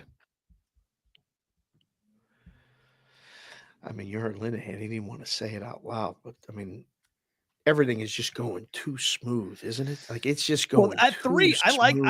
3.5. I like the Commanders at 3.5. Yeah, there ain't no more 3.5s. It's all 3s. Heavy 3s. 3 late 20. Wow, Tuesday move. All right, there we go. There's your Tuesday move. Take Washington plus 3.5. Yeah, if you got 3.5 you still for the got show. a 3.5. Yeah, that's gone. Wow. I don't know. They got to score. That game has to go over for Oh them to no, win. he was trying to go 0-5. Oh, He went 5-0, trying to go 0-5. oh no. I didn't know. I'm sorry. Damn it. He was trying to lose. I'm telling everyone that it's just as hard to try to lose as it is try to win. It's just as hard. I think the Wieners were trying to do that too. They are. It's hard to lose. And It's hard to win. 1 or 5-0 too. Throwing darts, you go 3-2 throwing darts. It's hard. Unbelievable. Rams are 3.5 road favorites at the Jets. This is a West Coast team playing the Jets, who just came off of a win in Florida. Yep. In which Devontae Adams went off with Aaron Rodgers. Yep. It's going to be 20 degrees at kickoff, Dave. Is Stafford a mutter? I don't think so. Why are they favored by 3.5? What I got alarm bells. I need bookmaking. Where'd Stafford go to school? Matthew Stafford went to school. I know this. Hold on. I don't know. I know this. I know this. He played the Dome in Detroit. Georgia. There we go. So he didn't even play in a cold day He went to Georgia. Yeah. Because I heard it was great.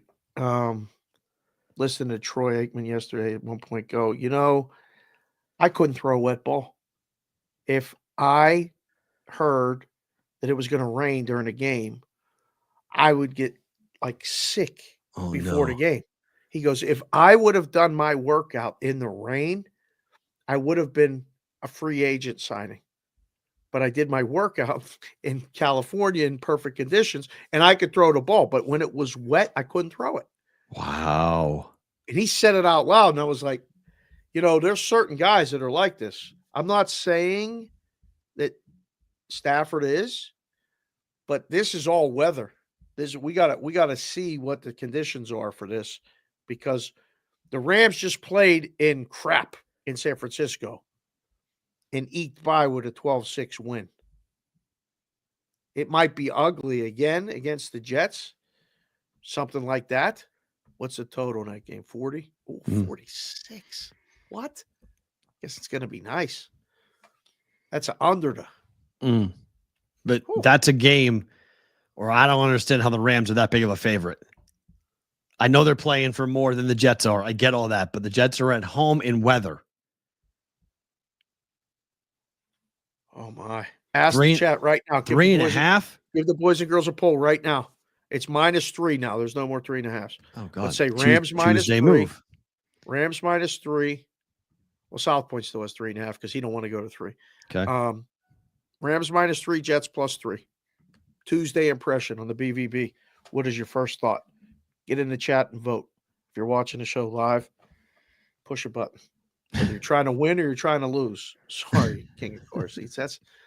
I was so excited. I saw his picks and went 5-0. Saw the standings. I was like, oh, he went 5-0. That's good. I don't know. I think we get a lot more votes on Rams. You like Jets, your first impression, huh? 3.5. I like the Jets. Yes. 3. Well, 3. I don't know. 3. I'm kind of 3.5. I like the Jets at home, given the weather. This is why you can, if we get a book, you can never put in the lines because you gave them Jets -3. You gave them the Rams +3. We don't even need to look at the poll because they're all going to vote for the. Go ahead. Sorry. People. Pretend like the line's not there. Vote it real. It's an alt one. Yeah. alt number. Well, I'm sorry. I'm only doing 5 things at once. I just typed the wrong. I know, right? I know. I just typed the wrong thing in there at that. So, yes. Sorry. Rams and now we're buried. Yeah. Waterfall. Why do they keep betting the Rams? It's +3. It's supposed to be -3. Turn it off. Quick. Flip it. Oh, no. There you go. Oh, you closed the poll and did it right. Awesome. Yeah. All right. I'm still voting Rams. Hell with the Jets. Poll's been voided. Yes. I just pre-teased it. Yes. It's a good idea. Good work. Yeah. Vikings are laying 3 on the road against Seattle. Must-win game for Seattle. JC from KC came in the chat and said 28% took the Jets -3. Alt total. Must win for the Seahawks. Absolutely. Yeah. Absolutely. But are they going to must win? Why won't anybody say the Vikings are good? Because it's Sam Darnold? Because they're boring. No, it's not why they're boring. No, they're not boring at all. JJ and Addison, they're not boring. They're phenomenal. They're just being quarterbacked by a guy that nobody buys. Nobody's don't know. buying. Nobody's buying Sam Darnold being a Super Bowl caliber quarterback. Wow, Jack Hoff just came in and said Jets -3 is a Budweiser lock. I like the Vikings. Well, look, defensively, they're a little bit suspect, but offensively, they are very Dynamic. good. It's JJ. I mean, you got JJ. You have any team with Justin Jefferson is on the field. It's a problem. Yeah, but that's they got a running game. Yep. They got a tight end. Yep. They O got line. the O line was pushing. Rincon. Darnold's a free agent. JJ McCarthy is their quarterback next year. Rincon. They're just going to let him walk. They have to. They can't afford them. They can't afford both. They cannot keep both. Darnold will be maybe here in Vegas. He'll be a starting quarterback next year in the league. Just not for the Vikings. It's kind of like Nick Foles. It's kind of like the Nick Foles thing with the Eagles. If he goes and wins the Super Bowl, it's like, what do? You may have to trade JJ McCarthy if Darnold wins it all. Wow. I mean, even LL just came in the chat and said that they won 12. What did he say? They won 13 games in 2022 and lost to the Giants in the playoffs. Yep. But they ain't got to worry about losing to the Giants in the playoffs this year. Yeah. He's redeemed himself. Yeah. Off-field issues. Sure. Yeah. Darnold played incredibly well. He's fit the offense perfectly. Think he'd look good in Pittsburgh? Yeah, I think he would. Sure. I think he'll play. I think he'll be good no matter where he goes, as long as he has somewhat of with weapons to throw to. 0 chance the Steelers pay him. Depending on how much money he's going to want. 0 chance. Okay. You guys need a quarterback. So you don't think he goes? You don't think he stays? Huh? There's no chance. If he wins the Super Bowl, he stays. Yes, he stays. Back to the Jets, Butchie. That's not right. No. Back to the God. He goes back to the Jets. Yikes. All right, NBA Cups tonight. OKC's laying 5 to the Bucks. Total is 216. Whether people watch the NBA or not, I think people are watching this game tonight. I want to watch this game. People are watching this game tonight. This is a game people like. The ratings tell you they like it. The players like it. The money's like it. The players are into this. This is a lot of money for players on OKC who are young. There's a couple of guys for the Thunder that make $1 million a year. This would be 50% of their salary tonight to win this thing. Get that money. So who could be calling me from Globe, Arizona right now? I have no idea.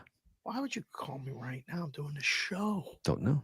So annoying. I don't even know where Globe, Arizona is. Nor do I. OKC wins tonight. Do they cover?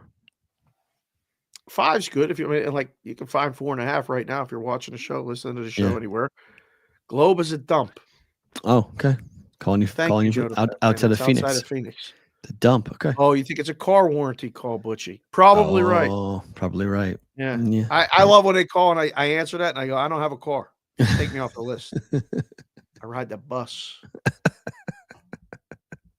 Why? That's great. Takes him off the list. Yeah. I agree. OKC wins tonight.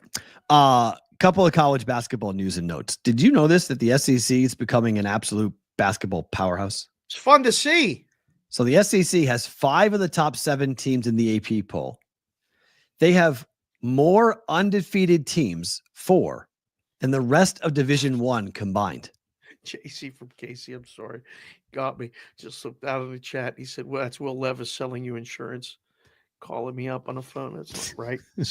Come on, focus. They have more undefeated teams than the rest of D1 combined. This is real? It's real. Yeah. Wow. They have 3 undefeated. They have 4 undefeated teams. The rest of them have 2. Are the Florida Gators actually good? Yeah, the top 10. Number 1 team in the country is Tennessee. Number 7 team is Florida. Oklahoma, Kentucky.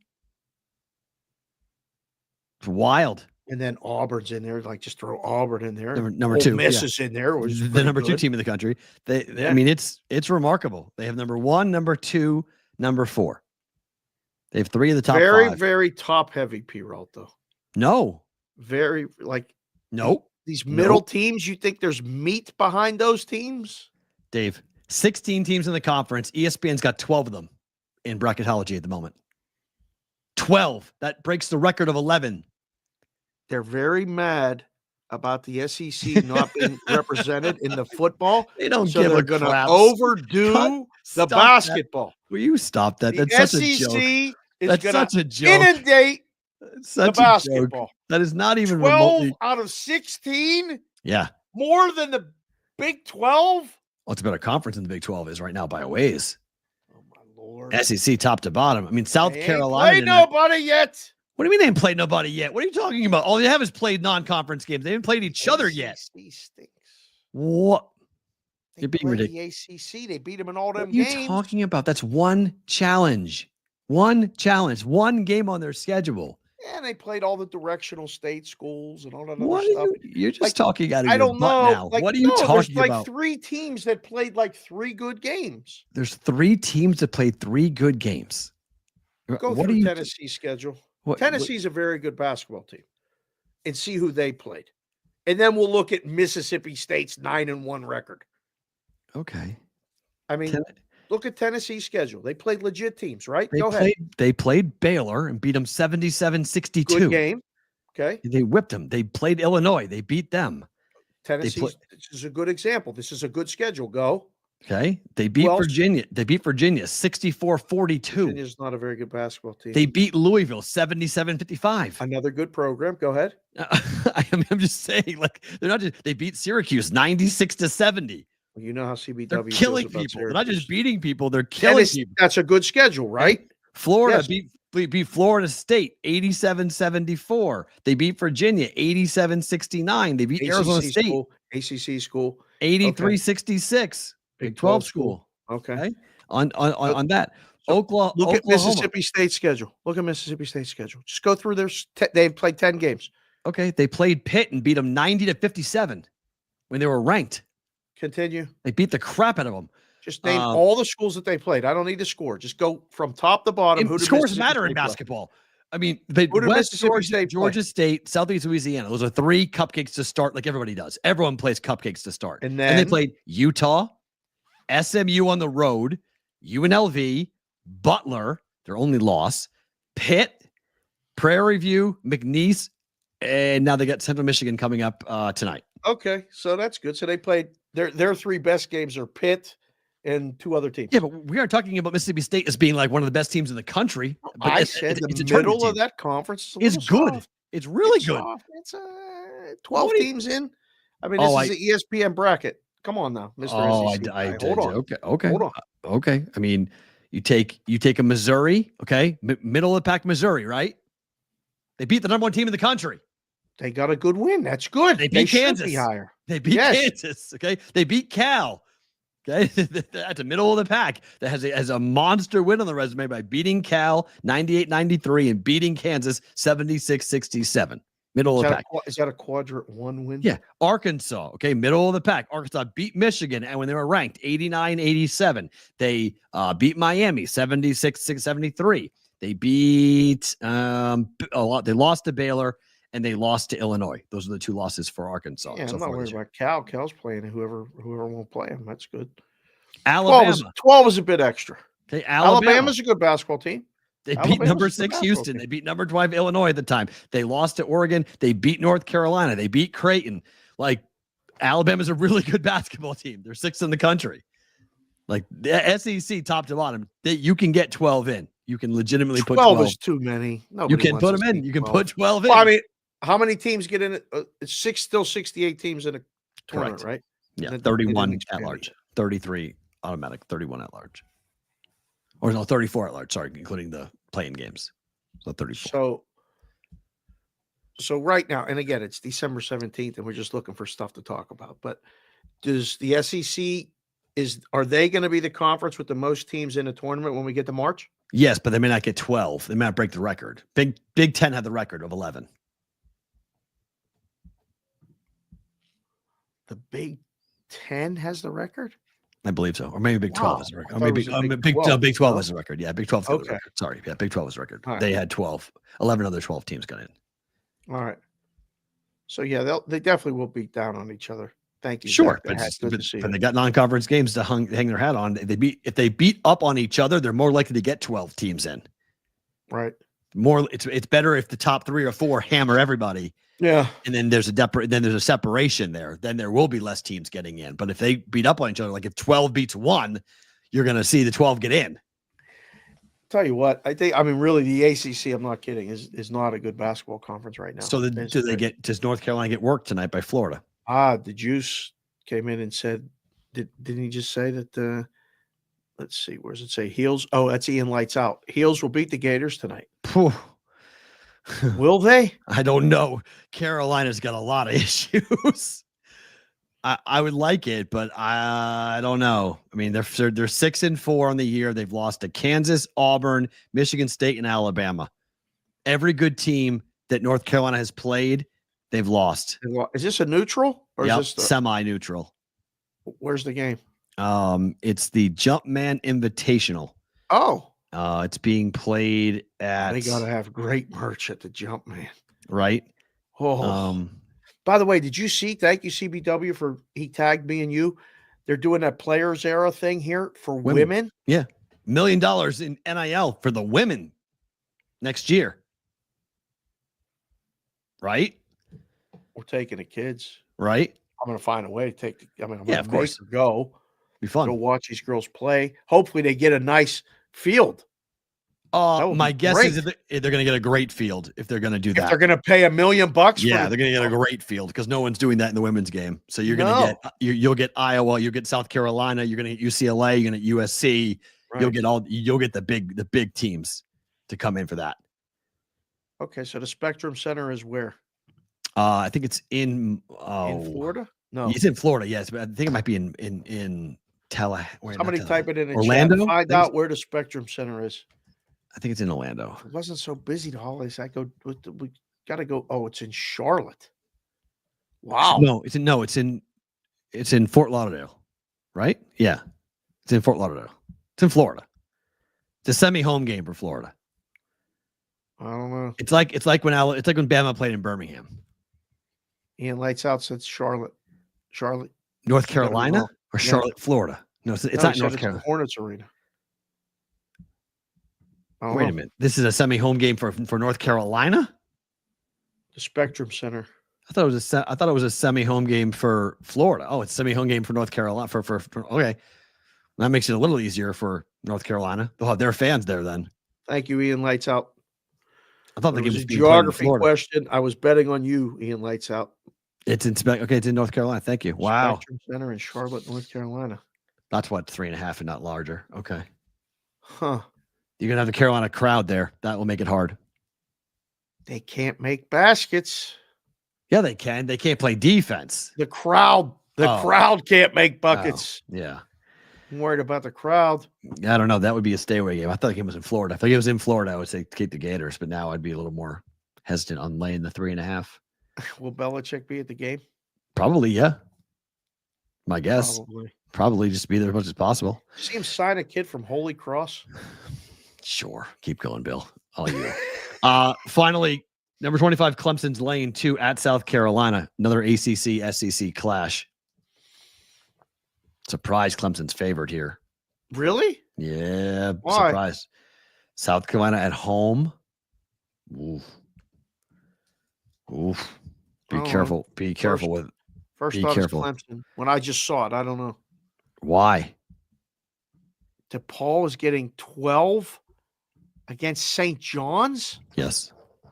Isn't DePaul better? They're better, but St. John's is pretty good this year. Patino's got a tournament team. Good? Yeah. Wow.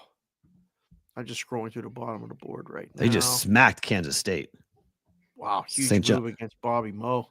Townsend got to be a play today against Robert Morris. What about Drake and Kansas State? Well, hold on. We got that embedded or book it. Thought you might be on that game. Yeah. Only 2 undefeated teams left in college basketball. Wow. Outside of the SEC. And they are? Drake. I forget the other one. Huh. But Drake's one of them. Drake's one of the 2 non-SEC teams that are undefeated. Let me tell you the other one. The other one is Utah State. Ooh. Yeah. Is this right? Auburn is 39.5 Yeah. against Georgia State. Yes. They're going to. That's the biggest basketball line I've ever seen in my life. Really? Tennessee's 37 See? against Western Carolina. See? What the hell are we doing? This is a layup for the weekend tournament, for the Christmas tournaments coming. There's big holiday tournaments. So you schedule cupcakes right now. Are there any here, Vegas? Oh, I'm sure. I don't know. I don't know off the top of my head, but I'm sure there's games. But there's Christmas tournaments. Oh, yeah. Christmas games. So Okay. you got some decent things to go look at. We will do better to book it on the other side, and we'll also do a couple other things, including some college football talk on the other side. If you guys are with us live, don't move. You get that. Plus, we get better to book it and favorite thing about today. If you're watching on replay, we'll see you tomorrow for a Whale Watch Wednesday. Same place, same time. Thank you for watching. Bonus time will start. Where's the stay? There it is.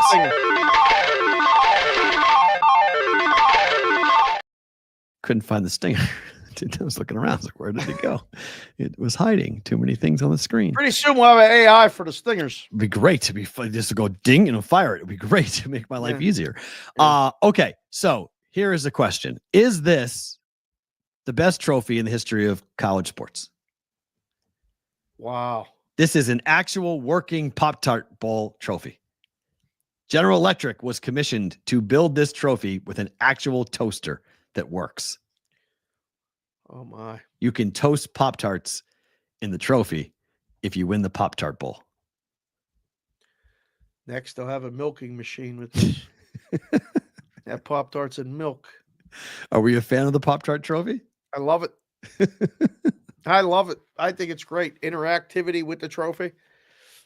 Put in a Pop-Tart. As long as it don't come out too Pop-Tarts hot. must be stopped. Why? What, Ian? Why are we stopping Hold Pop-Tarts? on. Why are we stopping Please. Pop-Tarts? Pop-Tarts are great. Better than the mayo talk. Yeah, Pop-Tarts are great. Why can't you get excited about Pop-Tarts? Pop-Tarts are better Pop-Tarts are cold. better cold. Depends I'm with which Corbin. one, Corbin. I'm Depends which with one. Corbin. Depends which one. I'll agree Corbin's right. on some of them. Depends on the flavor. Some of them need to be heated up. Some need to be heated up. Some are good cold, but some of them need to be heated up. Frosted ones have to be cold. The ones that aren't frosted have to be heated up. Can't do a non-frosted cold Pop-Tart. Who eats a non-frosted Pop-Tart? A lot of people do non-frosted Pop-Tarts.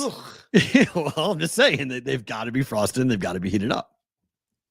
Oh man, I don't know. I think I was maybe 10 the last time I had a non-frosted. See the juice? They make non-frosted. Yeah. Try one. You'll never get it again.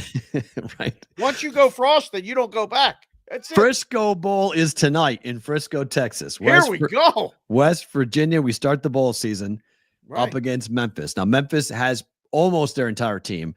West Virginia has lost their head coach and about 11 players Yeah. that have opted out of this. Who's coaching tonight? Interim coach, I think it's the DC for West Virginia. Really? Wow. This game But- was like pick 'em. But Garrett is playing. The quarterback for West Virginia is playing. Mm-hmm. They got their West Virginia stud quarterback playing. I think again, I'm the book guy. I love these. They bet to Memphis like the game is over. Everybody comes in today. We got a bowl game. Wow, West Virginia, they got a new coach. All the kids left. Blah blah blah blah blah. They lay 6. Memphis wins by 3 or loses the game. Oh, I love this. Yeah, I like the Yeah. total. We'll get to the total on the other side. Right?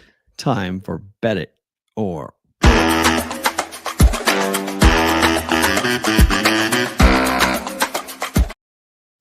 It was good you hit that button.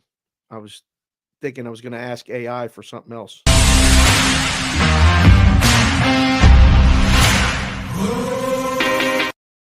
You Give happy? them what they want. What you want? Bam! Over 58.5. Really? West Virginia, Memphis. Yeah, these are bowl games. Good weather, Frisco, Texas, good weather, 60.5, flyover, bye-bye. right? Yeah, it's 60.5 now. We can't stop this. You got 58.5. This is a bet. Yes, it's just going to fly. Yeah. There's no defense being played in this game whatsoever. Memphis can score. West Virginia's defense is not good. They've given up 30 or more points in like 7 games this year. They're giving up 30. It's a matter of how many points will they score. And I think West Virginia's going to score on Memphis. So I think this game's going to fly. Yeah. Do you turn the volume down on the Stinger? No, I didn't turn it down. No. Speaker gone. Everyone's saying ouch. Who asked if it turned down? I think it's a joke. I think he's kidding about making me want to play it again. I think you have to. No. OKC -5. I think you lay it. I think it's a bet. OKC wins the game. Be tough look if they don't cover. But I think they win the game. 5-0 straight up. 5-0 against the spread. Last 5 games for OKC. There we go. They're hot. Go get them, OKC. And it's Doc Rivers. Whenever I can fade Doc Rivers, yes, I'm fading Doc Rivers in a big spot. I'm fading Doc Rivers. And finally, in Kansas City, with the former head coach of Northwest Missouri State, D2, 3-time national champion, starting 4 players who transferred in from Northwest Missouri State to play in Kansas City up against Kansas State. Give me Drake to beat K-State tonight to stay undefeated. It's on the road, but it's neutral. It's in KC. It's not in Manhattan. It's going to be a lot of friends and family there for Drake.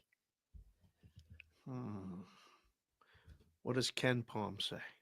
2-point win for K-State, I believe, Mm. which is fine. I don't care. Drake's got one of the best defenses in all of college basketball. This is a Super Bowl game. This is everything. This is a dream spot. Extreme spot for him. I mean, I'm going to say book it. I hope you're right, but are they closer than would look from the outside, player level wise and stuff? Kansas State got smoked by St. John's by 17 their last game. You said St. John's is really good. They are, but so is Drake. Is this game played to the over? Drake has been a dog 3 times this year. They were 9-point dogs to Miami. They won by 11. They were a 3-point dog to Florida Atlantic. They won by 12. They were a 4.5-point dog to Vanderbilt. They won by 11. I think the power rating on Drake may be wrong. They've been a dog 3 times this year, and they've won the game outright 3 times. They're not just covering; they're outright winning, and they're winning by double digits. Right. Wow. I think this is an over now. Probably, which is fine. Drake can win over games. I'll say book it, but you're making a very good case. So we'll see. I can't wait to watch this game. It's gonna be a lot of fun. And you can make the case that, I mean, K-State has played LSU and St. John's. They lost both games. Both their losses were against teams that were halfway decent. Is LSU good? No, but it's an SEC team. They were laying 9 points and they lost. They were at home laying 9 to LSU. They lost by 11. Jeez. Just saying, okay? Drake's put a harder schedule. They're hungrier, and their coach is going to be coaching like it's a damn Super Bowl. You're at Northwest Missouri State. You dream about taking on Kansas State. You dream of facing this team. And now he has a shot to do it with a little old engine team from Des Moines, Iowa, having a chance to come on down. And Drake people are going down to be there. Pause. Yes. Well, because Des Moines is north of Kansas City. So you have to go down. Going down to the city. Down. Of K-State. You were watching this. Please. I know what you were thinking. No, that's good. That's a good case. I mean, I've talked to me to taking Drake plus 1.5. There you go. There you go. All right. Well, we'll see. Let's go, Drake. I don't know. Favorite thing about today is what?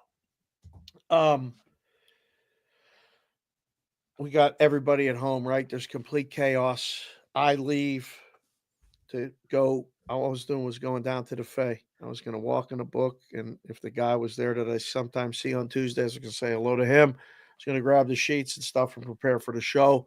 Out of the house without distraction. I get this light comes on. I was going to blame the temperature. Turns out I had a big nail in the sidewall of the tire. Got a new tire. Feel like I hit a parlay because it was cheap. I come home and the wife's van is in the driveway. And I'm like, oh. And I don't know. Like, I love her. But Shane's supposed to be home on a Tuesday. Right? So, I saunter in. Grandma's walking back to her side. Uh-oh. And I'm like, what's happening right now?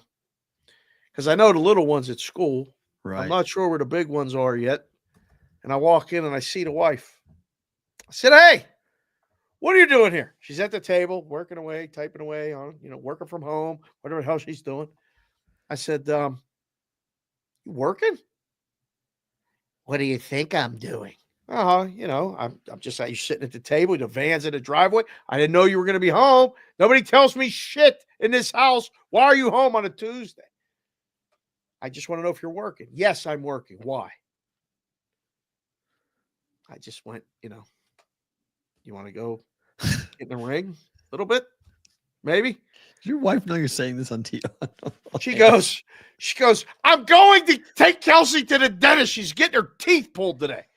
She's getting her wisdom teeth pulled today. Oh, no. So I took my shot. He got shot down.